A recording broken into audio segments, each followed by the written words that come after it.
Good afternoon. Thank you for coming at noon. I'm Melissa Provenzano. I represent District 79 in Tulsa. We know this session there is a very large conversation surrounding our kids and their ability to read. As many know, the Senate and House Democratic caucuses are home to a fair amount of educators. I myself am a former principal. And we are very pleased to see this focus. Long overdue. I'm excited. A lot has been said about the Mississippi Miracle. It's truly something to see and study. Overall, there's nothing in their plan that Oklahoma hasn't tried, just never all at once and in a sustained way. Real success takes time and continued investment. We're seeing the bills proposed that model a lot of parts of that plan. We feel it's important to make sure that we're taking a look at the whole picture. The Mississippi success was a marathon, not a sprint. It took a decade plus to achieve the successes that they're experiencing, and a lot of target, sustained investment in kids and services that wrap around them. We're here to share our comprehensive package, one that incorporates multiple elements that are necessary to provide over time, including supports that we know kids need, that we know are critical for reading success. With that, I'll turn it over to Senator Hicks.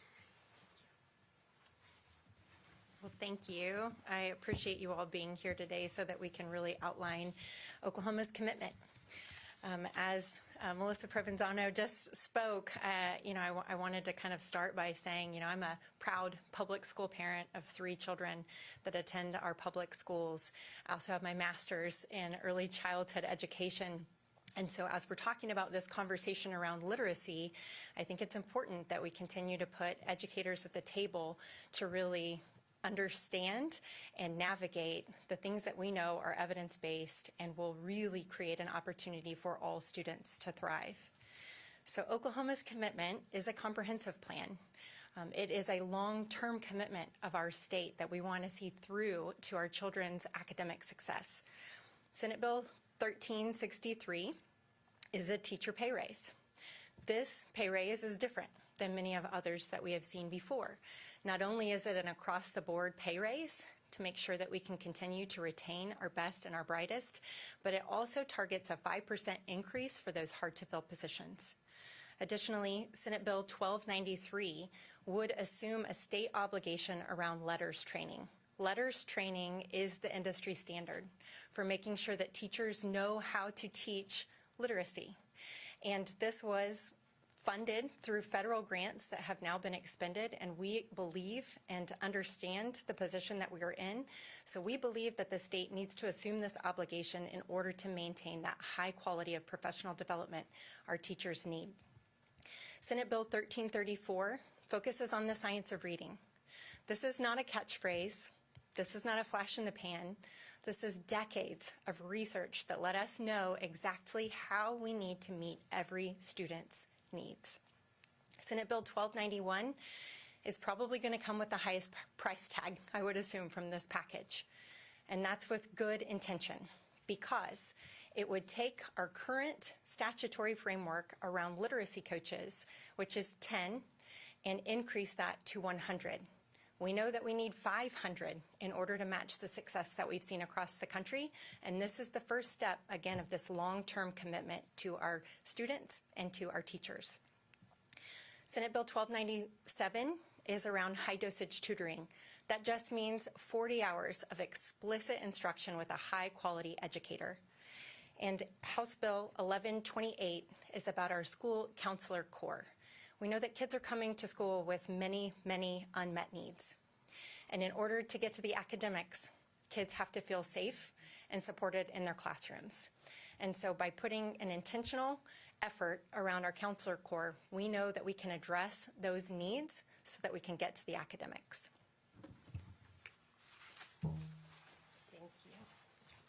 Thank you for being here. I am State Representative Ellen Poggemiller, representing House District 88 in Oklahoma City, and I'm a proud public school parent.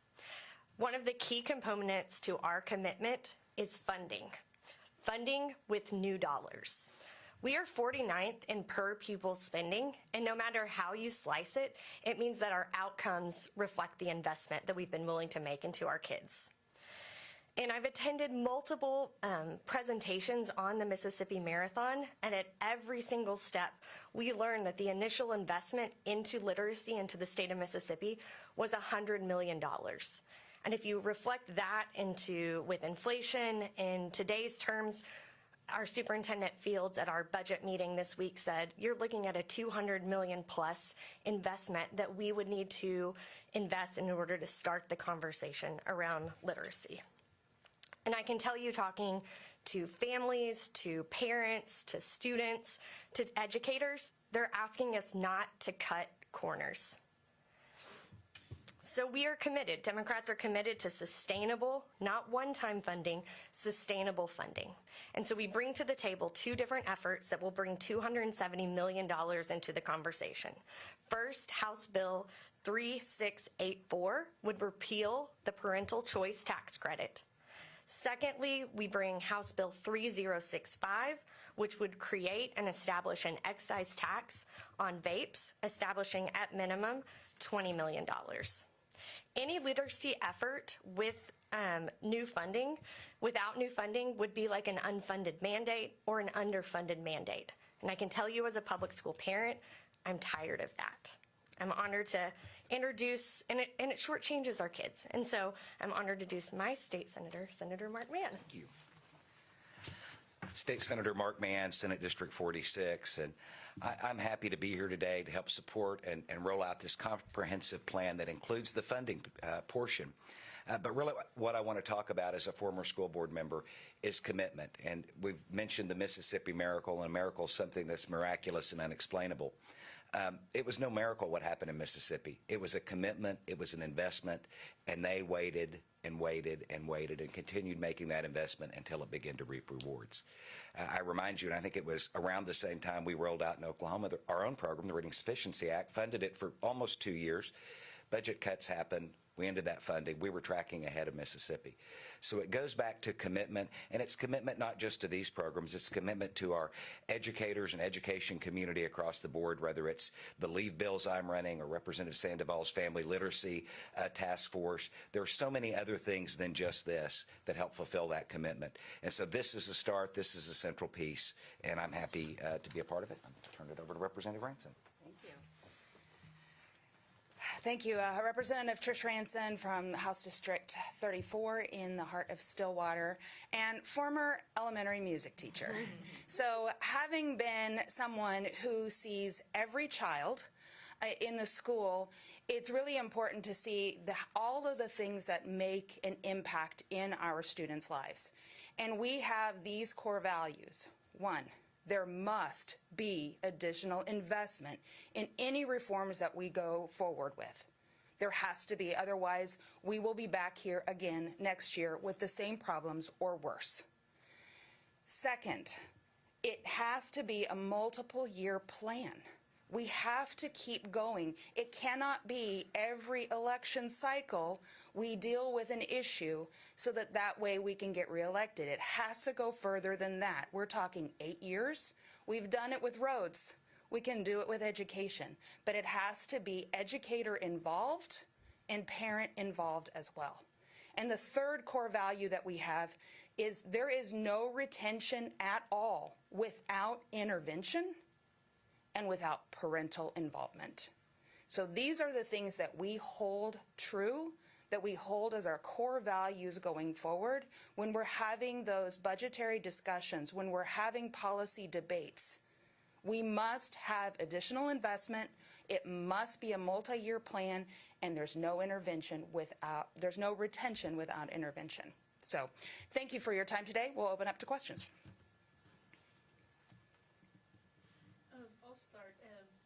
Question on the literacy coaches, increasing that to 100, I think is what you said. I think Senator Pugh has introduced something similar, but a point he brought up is that sometimes schools just reject that help. They don't want it. Is that something that you can talk about, is something that you've seen, and maybe explain why that is and what the hesitancy is to receive help from the state? It's something I would love to talk about because the defining differences between what Senator Pugh is proposing and mine is that his looks at a train-the-trainer model, his looks at more of a school district-led initiative, and this would actually be through the State Department of Education. After our conversations with folks in Mississippi, we spoke with the State Department, we've spoken with teachers, we've spoken with parents. Those conversations were really informative to understand that this was really a department-led initiative in partnership with local school districts. And so there was no refusal because there was collaboration, and there was no refusal because there was collaboration. And so really understanding that we need 500 to be competitive. 100 is a good starting point, and really being able to build the trust within the system, because these are highly credentialed individuals who will be embedded into those local public school districts based on data. And we believe that it will make a dramatic difference, not only for the students, but definitely for the teachers on the ground. You guys mentioned, I wrote down $270 million, and then next to that I wrote HB 3684 to repeal the tax credit. So those two are connected. That figure would be what you would expect to gain if we repealed that. Yeah, that's $250 million. So, and then is the other $20 million from the excise tax on vape? Yes, estimated 20. So it does not seem likely that we're going to repeal that tax credit. I mean, the governor wants to expand it. If that doesn't happen, do you have a provisional plan to try to raise that? And would that teacher salary increases be contingent on raising that money, that extra money?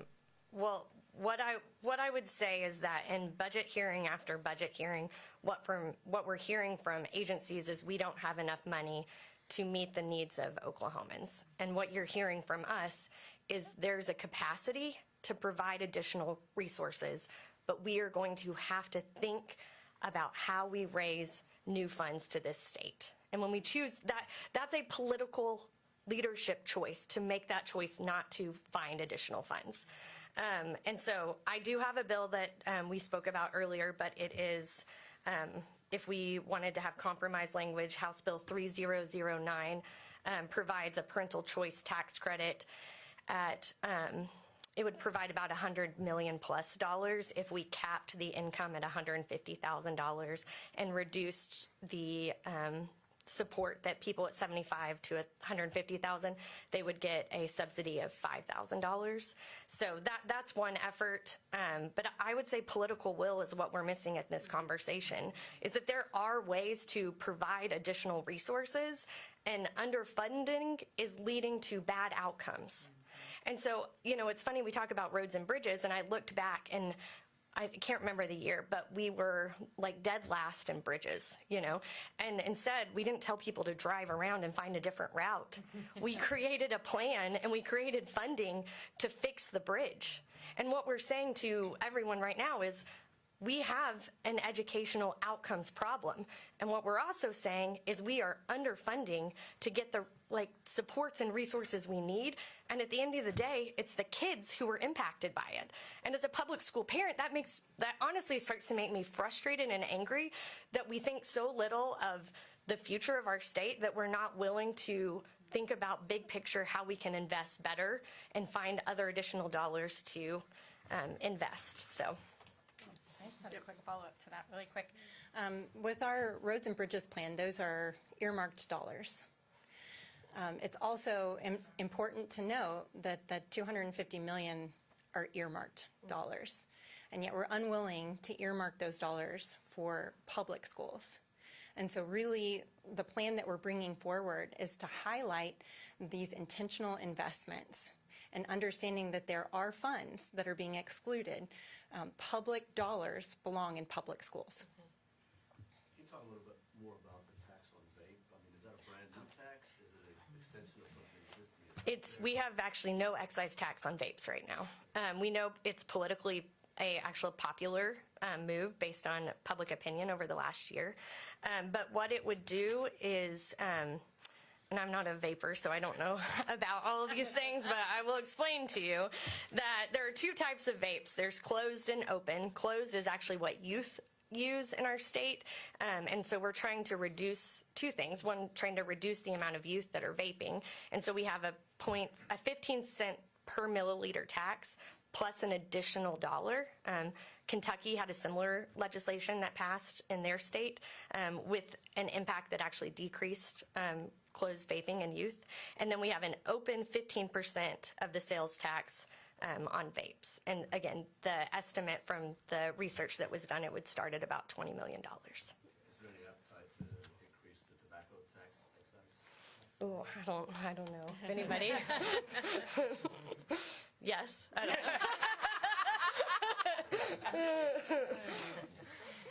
If I may, we want to talk about third grade retention for just a little bit because that's a topic that everyone asks about. And when you look to Mississippi, they have that as a piece, but with the parents at the table. And when you look to Mississippi, you see that those schools who focused it on targeted interventions early and often are the ones that succeeded far more quickly. And so we don't want that third grade reading retention piece to occur without a parent going, yeah, I know this is what my kid needs. And it just is so concerning because just 2 years ago, we repealed this. We were doing third grade teaching, and you had retention. You had kids pulling their hair out and crying, and teachers just going, this isn't working, and parents really frustrated. And so I want to think long and hard about that conversation before we enter that fray again. And that was just 2 years ago. Most all of us were in the legislature at that time, and it was overwhelming. I think only 6 members between chambers voted against it. So it's something to think deeply about. Sorry. A lot of these bills that you guys laid out are Senate bills. Whenever I spoke with Leader Kurt a few months ago, she talked about that she anticipates the Democrats having a bit more power in the Senate, given the sort of ideological divide in the Senate GOP and being fighting there and voting against each other there. So was making these initiatives, Senate bills, intentional, given that power that Leader Kurt seems to anticipate? And could you also just talk generally, broadly about that power divide and how that might affect your ability to get more priorities through? I think a couple of us can speak to that. We'll be happy to share the graphic and the talking points. But those six bills were highlighted because those are the center, the core, the brain, as it were. But you have a lot of package of House bills that wrap around that, with the school counselor core, with the family literacy effort, with school meals, making sure kids are fed, special education needs because we're not leaving anyone behind. We also have the adjunct teachers bill that's a House bill, and we're happy to share the graphic with all those bill numbers because we learned from earlier today on what those look like. But with adjunct teachers, I want to say that we feel very concerned that in pre-K to 5 that we have adjunct teachers to begin with, and so we really need to take a close look at that. That's the whole picture. The 6 bills are the anchor, but you have to have all those wraparound supports in order to make it happen. Do you want to add anything? It wasn't political. Truly, we're small but mighty, and obviously we all have areas of expertise, and so I got really curious about what actually happened, and so worked with some of our House counterparts on really nailing down what those specific needs are, and opportunities truly that we've missed the mark on in the past. And so it truly was just about a division of labor in trying to really bring forward comprehensive reform. And I mean, when you think about, the dynamics that are happening in this election year climate, I mean, I think it's important to remind folks that we all represent the same amount of constituents. And so if it's a good idea, it's a good idea. And it shouldn't matter what letter follows your name.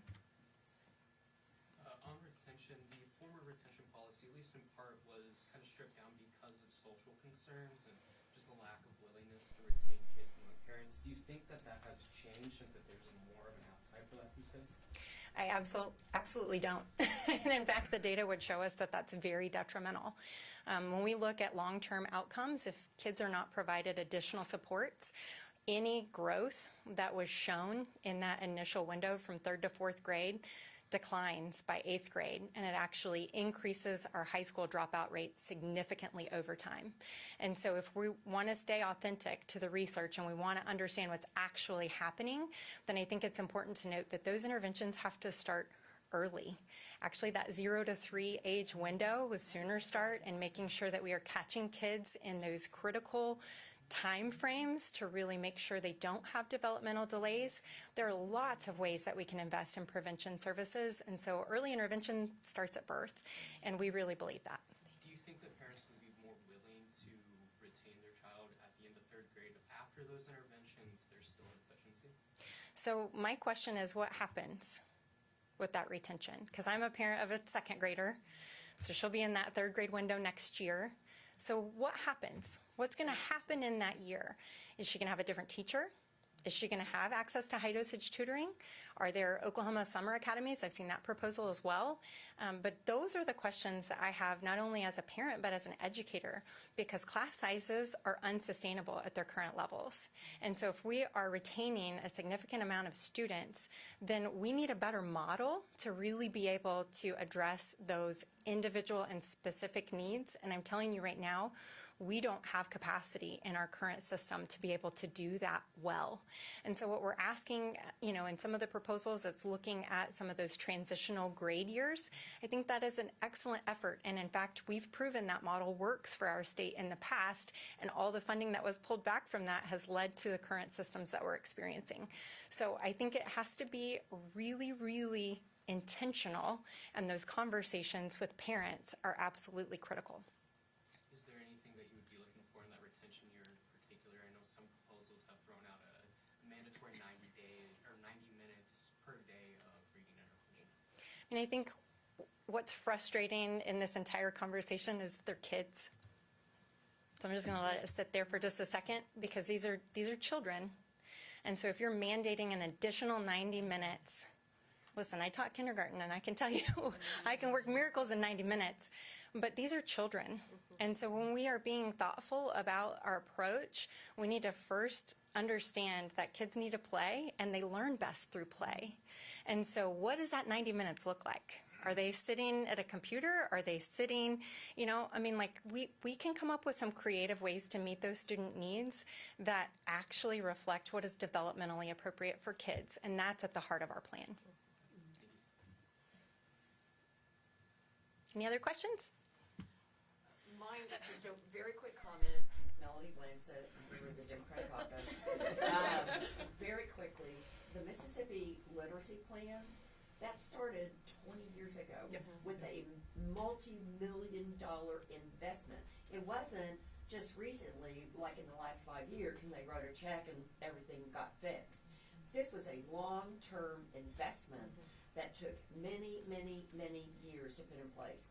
This is where the state is not doing a good job in Oklahoma. We're not playing the long game. We are constantly playing catch up. And let me just quickly, the main question I've heard around literacy coaches, is folks saying, we don't have enough highly qualified individuals in our classrooms. Where are we going to find these magical, 90 additional literacy coaches? And to that I say we have 9,000 highly qualified individuals who are certified through the state who are not in classrooms today. And this effort through literacy coaches in changing the climate and changing the school culture to one of support, collaboration, and partnership will pay off dividends, not only through that program, but also in restoring hope and faith and trust in the classroom, which I think those 9,000 folks really want to be with kids, because I know I do. I would rather be teaching today. With that, thank you guys so much for coming. We appreciate it. We'll be available if you have any additional follow-up questions. Thank you.